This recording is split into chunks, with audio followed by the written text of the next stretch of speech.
نحمدہ ونصلی علی رسولہ الکریم۔ عزیزان محترم، میں Muhammad Aslam Dode, chairman liberal party Pakistan, آپ سے مخاطب ہوں اور آپ دیکھ رہے ہیں liberal party Pakistan YouTube channel. پیش خدمت ہے پروگرام خدا سے ملاقات۔ عزیزان محترم، ہمارا آج کا موضوع ہے خدا کے وجود کی نشانی نمبر 15، یعنی بارش کی پیدائش۔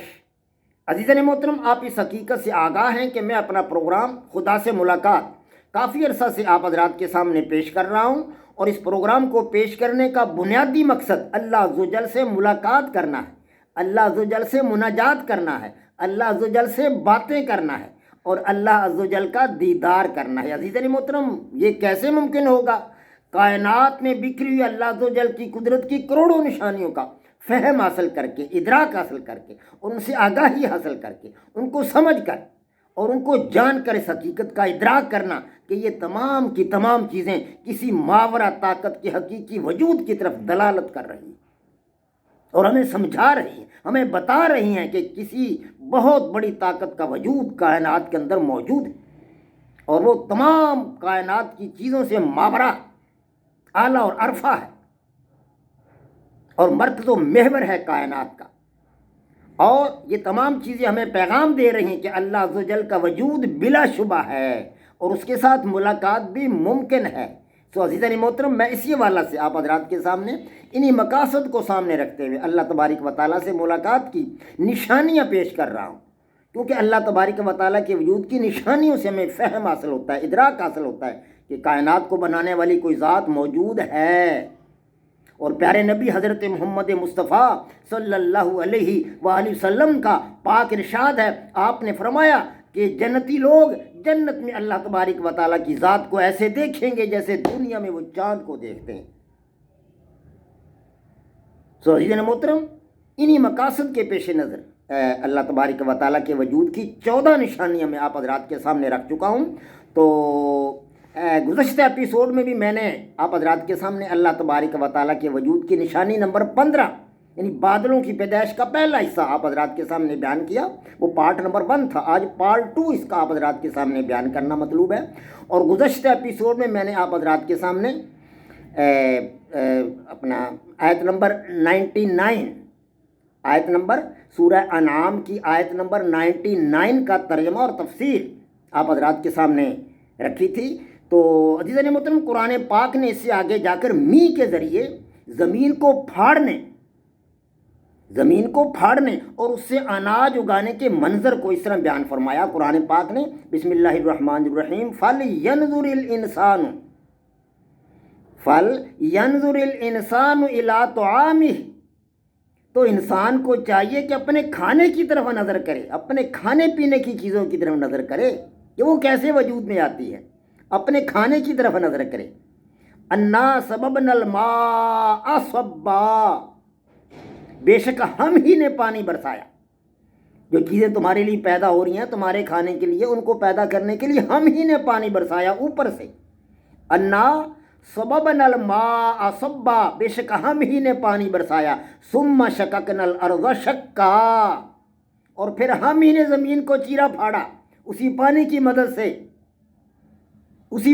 مدد سے زمین کو ہم ہی نے چیرا پھاڑا۔ جب بارش برستی ہے تو بارش کے برسنے سے زمین نرم ہو جاتی ہے اور زمین میں ہل چلانا آسان ہو جاتا ہے۔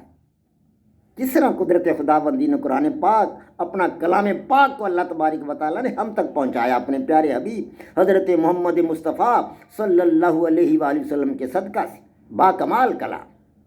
ثم شققنا الارض شقا، اور پھر ہم ہی نے زمین کو چیرا پھاڑا۔ فانبتنا فیہا حبا، پھر ہم ہی نے اس میں اناج اگایا، اس کو نرم کر دیا پہلے بارش کے ذریعے۔ جب نرم ہوگی تو کسان نے ہل چلایا اور پھر ہم نے اس میں نباتات اگا دی، سرسبزہ اگا دیا، سبزی پیدا کر دی، اناج پیدا کر دیا، پودے پیدا کر دیے، ان میں کونپلیں پیدا کر دی، درخت بنا دیے، ان سے ٹہنیاں نکل آئیں، پھل نکل آئے، بوٹے نکل آئے۔ اللہ تبارک و تعالیٰ کا پاک کلام۔ پھر ہم ہی نے اس میں اناج اگایا، وَعِنَبًا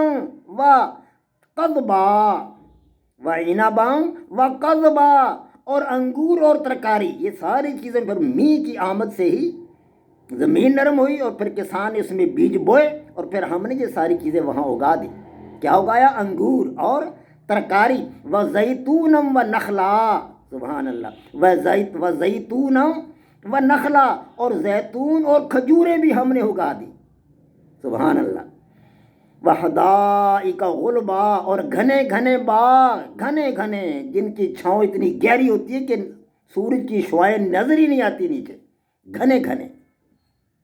وحدائق غلبا، اور گھنے گھنے باغ ہم نے اگا دیے. وفاکہۃ و ابا، اور میوے اور چارہ. متاع لکم ولانعامکم، یہ سب کچھ تمہارے اور تمہارے چار پایوں کے لیے بنایا. اے انسان، اے بندے، یہ سب کچھ ہم نے تمہارے لیے اور تمہارے جانوروں کے لیے، تمہارے چوپائے جانوروں کے لیے جو تمہیں فائدہ پہنچاتے ہیں. تم ان سے دودھ لیتے ہو، تم ان سے گوشت لیتے ہو، تم ان سے اون لیتے ہو، یہ چیزیں تم ان سے حاصل کرتے ہو. ان کے لیے چارہ بنایا، تمہارے لیے خوراک بنائی ان تمام چیزوں سے. عزیزان محترم، یہ سورہ عبس آیت 24 تا 32 آپ حضرات کے سامنے تلاوت کی. ہلکا پھلکا سا اس کا ترجمہ اور ہلکی پھلکی سی تفسیر آپ حضرات کے سامنے رکھی پارہ 30 سے. تو عزیزان محترم، اللہ عز و جل نے اپنی ذات کبریائی کا اظہار کرتے فرمایا کہ آسمان سے پانی نازل بھی ہم ہی کرتے ہیں.